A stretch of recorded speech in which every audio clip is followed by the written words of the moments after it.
Christine, and I'm one of the team leaders here in Christchurch, and today I am going to show you one of our menu matrix recipes, which is a popular one at demos because it is an all-in-one dish, and people who are time poor and wanting a quick and easy meal, this is often a really popular one. So I am going to make the Marry Me chicken pasta today, and I am going to start cooking. So what we are going to do is we are going to weigh in 30 grams of Parmesan cheese.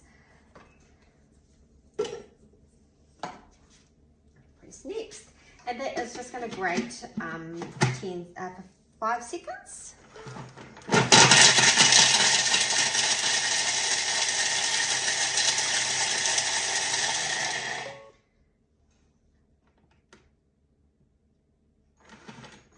So while that is doing that, at a demo you could ask what other things you could grate or what they would be grating in their kitchen when they're cooking.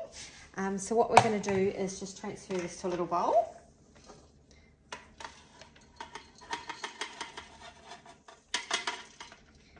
And set that aside, and we'll use that a little bit later on.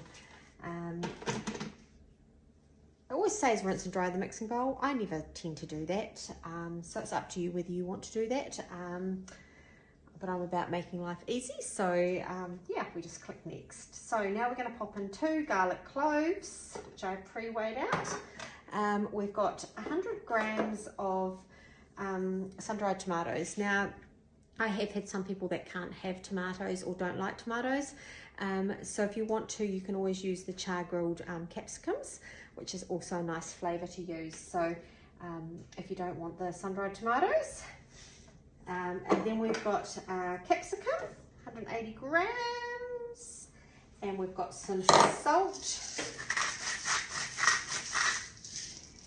and we've got some pepper. And now that is going to saute for 4 minutes. So while that is sauteing, I would be asking the question about what do they saute in their kitchen, whether would it be like some onions for this, maybe a steak meal, or some mushrooms, or yeah, how quickly it can saute hands-free. Like you can never leave a frying pan unattended, where you can walk away for 4 minutes and go and do other things. So something else that I would ask while it's doing a 4-minute cook is what else would you do while you've got something cooking for 4 minutes? So it's quite interesting listening to different people. So go around the room, ask people what you would do if you had 4 minutes spare while you were cooking dinner. So yeah.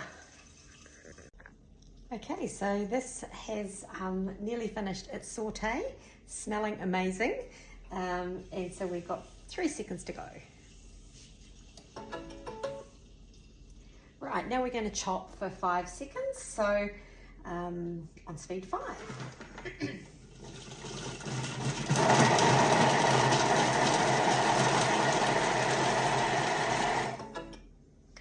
Scrape down the sides of the mixing bowl.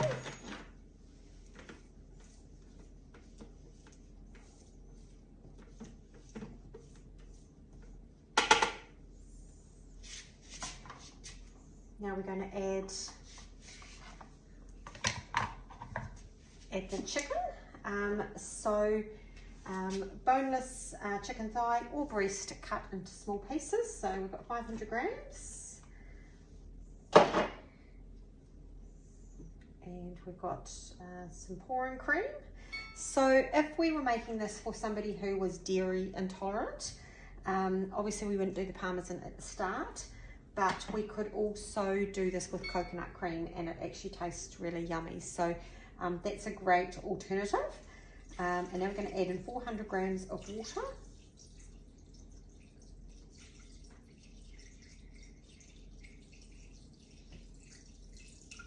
So this is something when you're demonstrating, just to be careful that you, with the liquids, because it can creep up on you really fast, the weighing. So yeah, I tend to either do this or just get them to take it a wee bit slower. yeah, so we've got 3/4 of a teaspoon of paprika. And a teaspoon of Italian herbs. So if you didn't have Italian herbs, you could just use a mixture of mixed dry herbs would be fine. And then we've got vegetable stock paste. And this is vegetable stock paste that I have made using obviously the Thermomix. So yeah, really good to use that product when you're demonstrating. So always have a batch of that in your fridge ready to go. And now we're going to cook for 12 minutes.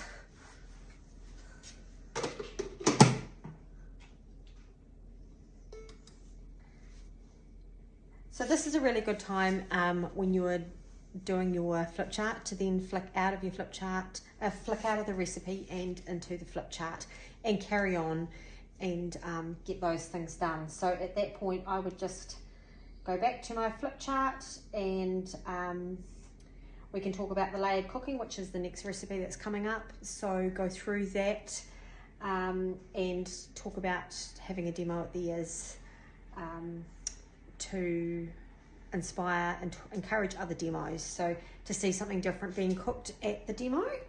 And then we're obviously going to go on to the cooking center. And this is actually something I really love because you can just pull that screen down and you've got your 3 things there at the top. So you've got your scales, your timer, and also your pre-clean. So really easy way to access those things. And then you just continue through your flip chart. Okay, so we are nearly finished our first cook. And so what we're going to do is, our next step is that we're going to add in some pasta. Now this is, I'm a gluten-free cook. So I will be adding gluten-free pasta. So my favourite brand, I've tried quite a few, and my favourite brand is this one here. And I tend to just use whatever, shells or spirals. So we want to pop in 300 grams.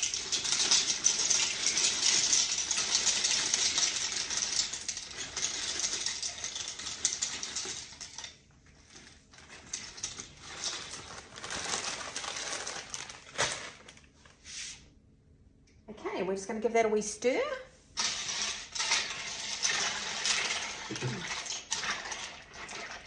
I like to just make sure it's all been covered by the liquid, just to so that it's got a good chance of all cooking evenly. And now we're going to cook it without the lid, and we're going to set the time. So I normally set this for like 12 minutes. And yeah, obviously with the lid off, you can check it at any time, which is good.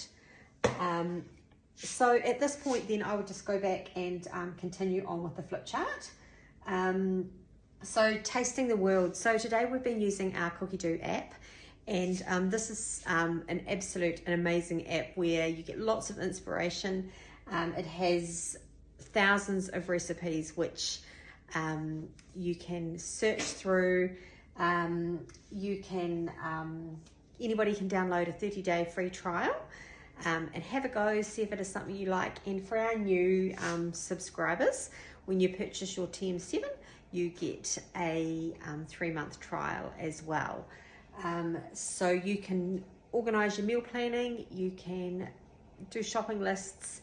And what I love about it is that you can just go to your fridge, you look at a couple of ingredients that you've got in your fridge, put them into the Cookidoo app, and it will bring up all the recipes that have those ingredients in it. So it just makes takes that pressure off trying to find a recipe at dinner times. So one of the things I like to do is design a demo to suit you. So if I've got customers that are on maybe a health journey, wanting to eat lower carb, then I would maybe suggest the creamy coconut chicken curry with cauliflower rice. We always love to do the fruity dream, but we can explore different fruit options just to make it different. And then we like to always show something from the bakery, so whether it's the bread rolls or the pizza bianca. So get them to do a little bit of choice with that as well. And then we have our mushroom risotto. So yeah, like to get them to choose and kind of think about having a demo at their place, and kind of get the thought process going as to what they would have at their demo. So I always like to support my customers, and like I say, the journey starts with us, and we are here to support them, and we should always be their first point of call. Yeah, and we customise demos. We have cooking classes, we have virtuals, we have workshops where we are inspiring people to use their Thermomix more. So yeah, I always pride myself on not just selling a machine. I like to offer that customer service and that customer journey. So like to have different options for people to attend and to learn more tips and tricks about the Thermomix. So now I like to ask some questions on what have they loved so far, and yeah, what would they make if they had a Thermomix? Like, what would be the first thing that they would make in their kitchen? And just kind of get that, just talking like they are going to get one without kind of saying that. Just asking lots of questions, getting curious around, yeah, what would they cook first? Who would they invite to a demo of theirs? And that sort of thing. And then going around the room and personal customer times. So that's individually speaking to people and asking what's next for them. So going through their forms with them that they would have filled out earlier in the demo, and just asking, yeah, what's next for them. We've also, then I would go on to the next page that is talking about the different payment options. So I tend to gloss over this a bit in the demo, and then when I sit down with them, I talk about the different payment options that we have. So obviously we have our earn options. So, and depending on the promotion at the time, yeah, you'd give them some details on that. Obviously they can do full payment, or we do have Q card finance available as well. So yeah. Sometimes with gluten-free pasta, it does take a little bit longer. So if you want to speed it up, I will sometimes just pop the lid back on just to show that you can actually do that. So you don't, if you don't want to cook with the lid off, you can just pop that lid back on, even though it says open cooking. Yeah, and I just find it, yeah, just works a little bit better. So yeah, just remember that one if you're doing gluten-free pasta. So we are nearly done. Now I did end up doing it for 15 minutes. Yeah, just because the pasta wasn't quite done. So we've got literally 20 seconds to go. And then what we're going to do is we're going to pop that onto a bed of spinach, mix it all up and add some parmesan.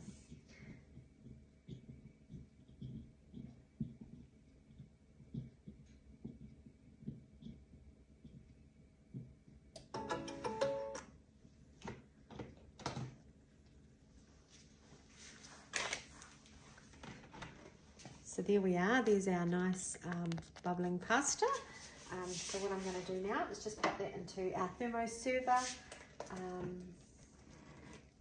with the spinach.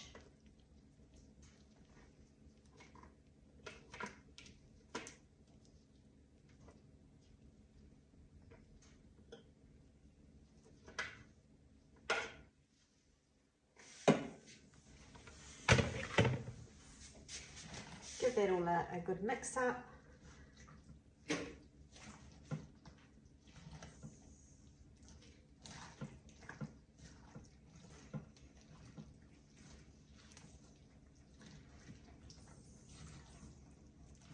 Now I used, it was big spinach, it wasn't a baby spinach from my garden today, so I just literally just chopped it up, so I made it smaller. So it doesn't matter, you don't have to have baby spinach, you can just kind of, I'm the queen of using what I've got rather than, and I always encourage my hosts within reason to do that as well. So yeah, so that's all done. It smells divine. Sorry you can't have any here. And so what we're going to do now is we're just going to sprinkle the parmesan on the top, and that is ready to serve. So then I would get my host now to serve that out. And if I hadn't finished talking to the guests, I would go and do that. Otherwise, I would pack up and leave them to eat.